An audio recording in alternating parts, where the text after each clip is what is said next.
பைக்கில் போனோம். கில் சுவிட்சு ப்ராப்ளம். கில் சுவிட்சு ப்ராப்ளம் வண்டி ஸ்டார்ட் ஆக மாட்டேங்குது. ஸ்டார்ட் ஆகும், ஆஃப் ஆகிடும்.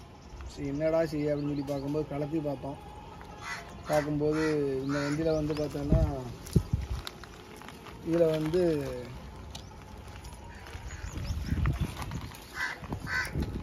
சுவிட்சு ஒயர் வந்து ஒன்றோட ஒன்று டச்சாக இருந்துச்சு. ஒயர் வந்து அந்த சுவிட்சில் வந்து ஒயர் அந்த டச் ஆச்சுன்னா ஆஃப் ஆகிடும். அதில் வந்து டச் ஆகலைன்னா வண்டி ஸ்டார்ட் ஆகும். அதான் வந்து இக்னிஷன் சுவிட்சோட மெத்தடு. ஸோ எனக்கு வந்து வண்டியில் ஸ்டார்ட் ஆகலை, ப்ராப்ளம். வண்டி ஸ்டார்ட் பண்ணுறேன்.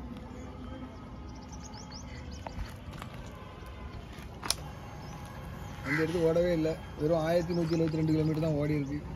ஓடுறதுக்கு நேரமே இல்லை.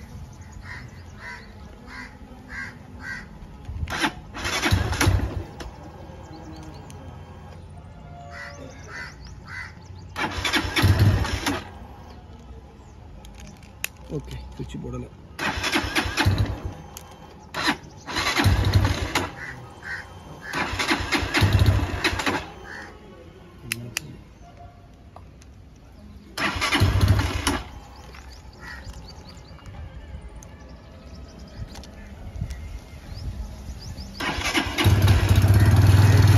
வேற ஒன்றும் இல்லை, இந்த ஒயர் வந்து டச் ஆகக்கூடாது. டச் ஆகிட்டுனா ஆஃப் ஆகிடும்.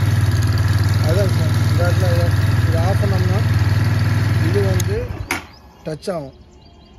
டச் ஆகிட்டுனா ஆஃப் ஆகிடும்.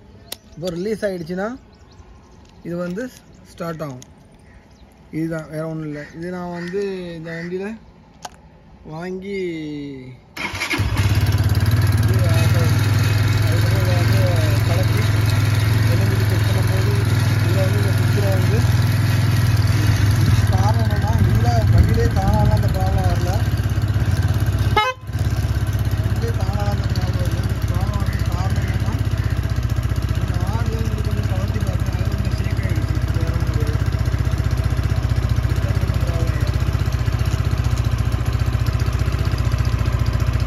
மற்றபடி வண்டி இந்த கில் சுவிட்ச் ப்ராப்ளம் இருந்துச்சுன்னா இது வந்து இந்த ரெண்டுமே தனித்தனியாக இருக்கும். ஒன்றும் டச் ஆகக்கூடாது. டச் ஆச்சுன்னா ஆஃப் ஆகிடும். நானும் ஸ்பார்க்கில் கம்ப்ளைண்ட்னு நினச்சேன். ஸ்பார்க்கில் ஒன்றும் ப்ராப்ளம் இல்லை. இதுதான் ப்ராப்ளம். இவ்வளோதான்.